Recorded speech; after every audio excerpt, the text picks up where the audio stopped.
One of the questions I get asked a lot is how do I get such a big sound from the Genos? And one of my little ways of doing this is I will record my backing and my melody, and I would record that as a simple, just normal MIDI record. And then what I would do is I drag that MIDI file into the multi MIDI recorder. And then on the screen here, you'll actually have all the tracks that are in there. Now, the styles always have some really nice parts, but things like pianos, maybe choirs, things that you can change easily, always enhance the sound and the whole backing. So what I'm doing here is I'm going to show you, I've got this lovely sort of Elton John piano, as I call it.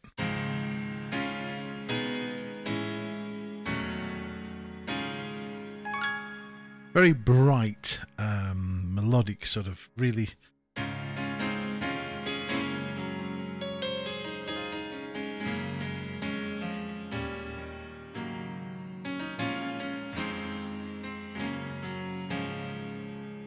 nice piano. So what I'm going to do is in the backing parts, because from channels 9 to 16, you have little pictures, and it's really easy to do.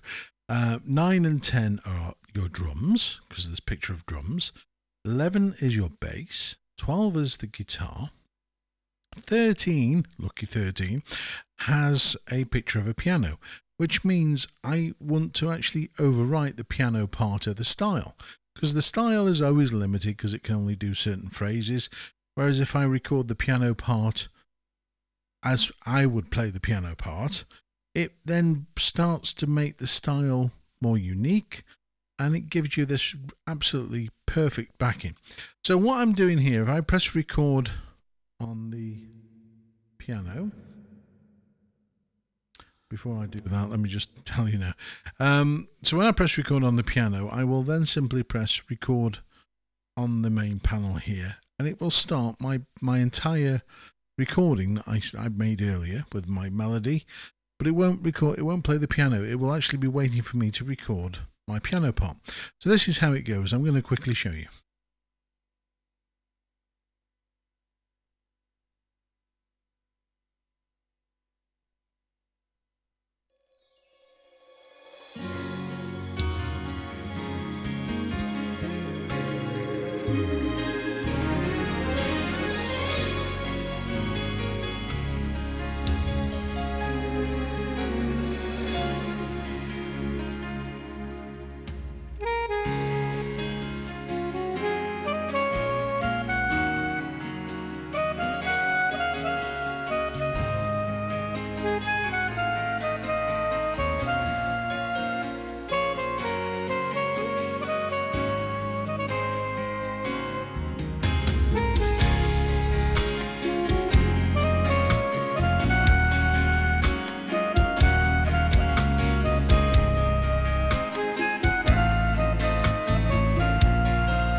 Okay, so now I've pressed stop. So that now has that entire piano performance recorded. If I want to go in now, because tracks, one of the things to learn is tracks 1 to 8 are melodic parts that you can record into your sequence. So tracks 9 to 16 are all of the backing parts that you have from the Genos. However, I've just added track 13, my own piano. So I've removed the style piano that was going sort of that sort of thing and recorded in an actual real part. So now if I want to enhance that on top of the style, I can now go into my tracks 1 to 8. And say, for example, on track 8, I can simply choose track 8, just tap the picture of the voice that's in there, and then I'm going to choose right 1. Okay.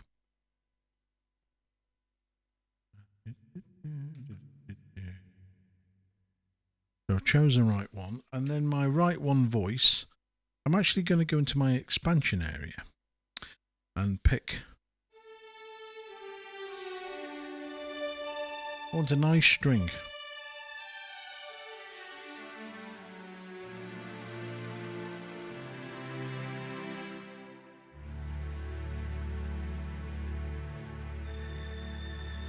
So we've got SP film score, which is from the sound packs strings 1 pack. It's a beautiful sound. So what I'm going to do is I'm going to record that. So that's now on right 1. So on track 8, I'm going to do the same thing again. I'm going to highlight, press the record button, and then once I've done that, I will press record on the main panel at the bottom, and then it will start playing. And at various parts throughout the song, I will add some strings just to enhance the whole package. So this is what we're going to do now. So I'm going to play it through again, so please don't get bored of this song. It's a beautiful piece of music. Shortened slightly, just obviously for the video. But this is how you can start to enhance your multi-track skills. Just play the song, and if you're not sure, you don't have to press record. You can simply press play and then play along and just sort of hone what you're going to play.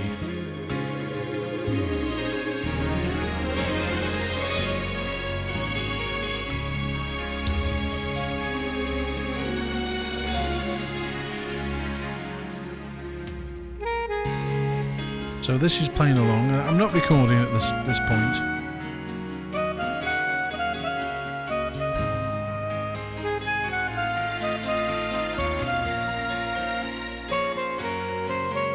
So for this particular song, because the melody is very gentle and then it builds up this keep smiling, that's when I'll bring the strings in.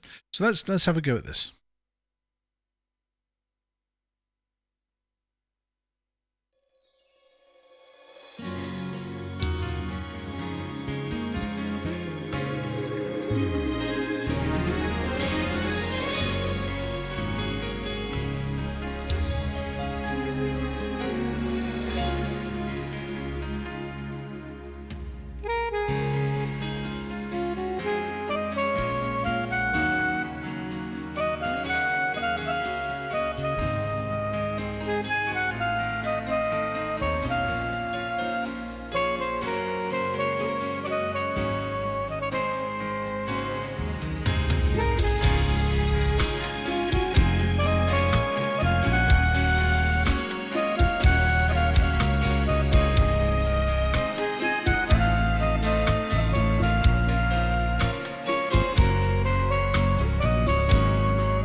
And we just gently use the fader to bring the level of the strings down. So now I've got strings and piano, which are my strings and piano. And if I want to stick something else in, I can keep going. I mean, you literally can drown an arrangement in parts. But, I wouldn't recommend. Definitely not doing that.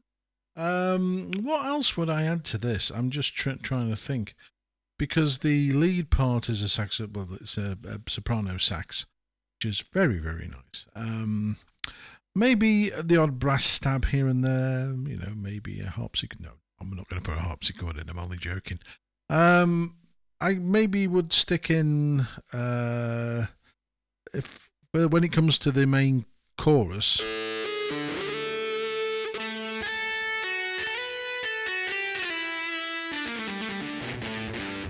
we could always try that. Let me just see if I can skip to the chorus.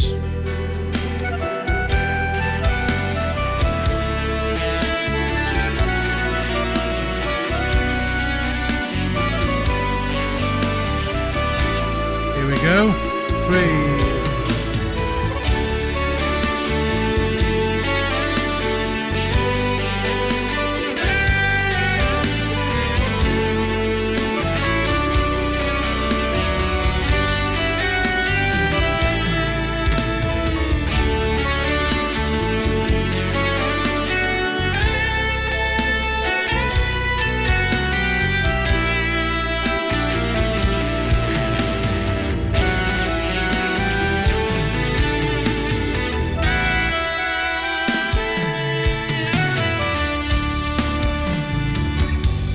Yeah, you could easily put a guitar in there, and again, it's trial and error. I mean, please stay away from novelty sounds like accordion. I mean, good God, if you put an accordion in there, you could always throw in an organ.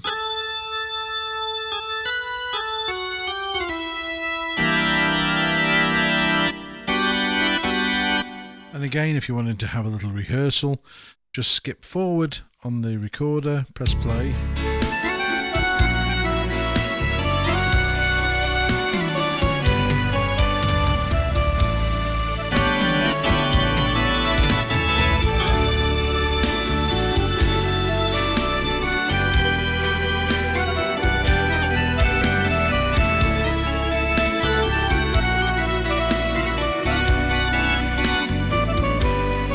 I think the organist needs to be shot because that doesn't sound very good at all, does it?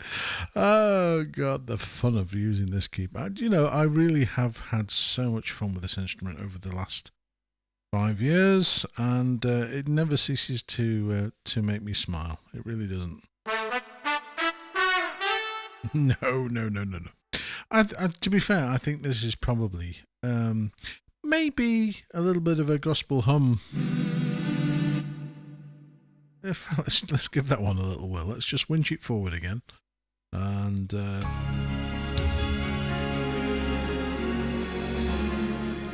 this is the second time around with the transpose.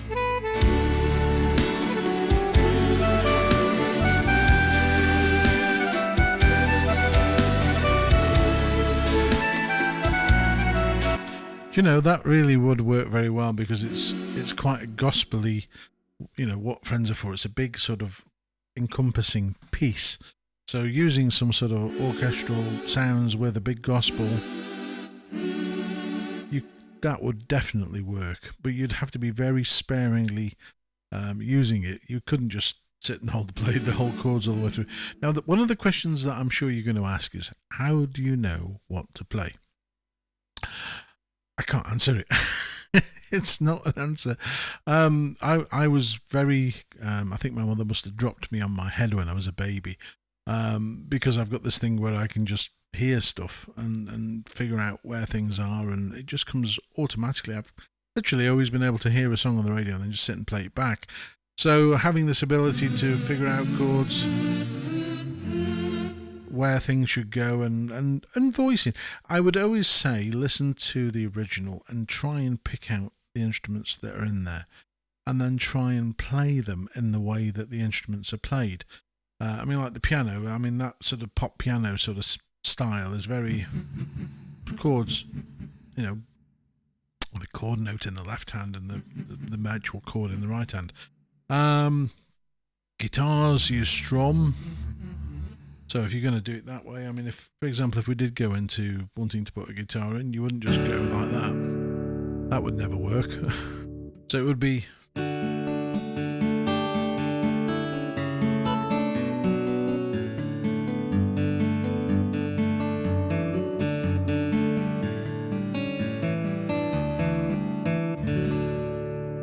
you play in the style of the instrument. So yeah, I hope you've enjoyed this little sort of walk around the multi-recorder of the Genos. So what I'm going to do now for the finale, I'm actually going to take that soprano saxophone out, which is what I normally do. I would normally leave something for my left hand to play, and I would then delete the melody line and turn it off. And then I would go and pick the instrument I want to use. Now, as I've mentioned in previous video, there is in the Legacy folder, Legacy in Woodwind, on page 2, there's this wonderful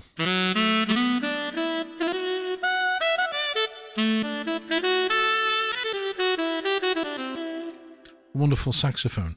And again, if I had a little bit more reverb, maybe a little bit of delay if I wanted to go and assign an effect to it. So let me go just assign this to right 1.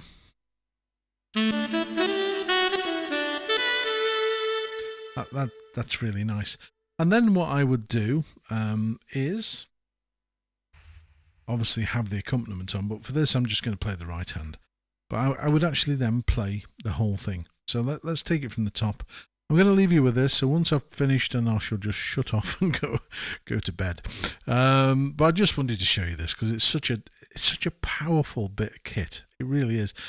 The number of people that underestimate what an arranger keyboard can actually do, and this is just a perfect example of that. Okay, so I'll speak to you a bit later. Have a lovely day if you're watching this. Don't forget to click subscribe because I'm adding more videos on here frequently, and give it a thumbs up if you can. You know, it doesn't take much. You don't have to even use your thumb. You can just use your finger to click. So until next time, look after yourselves.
Until next time, take care.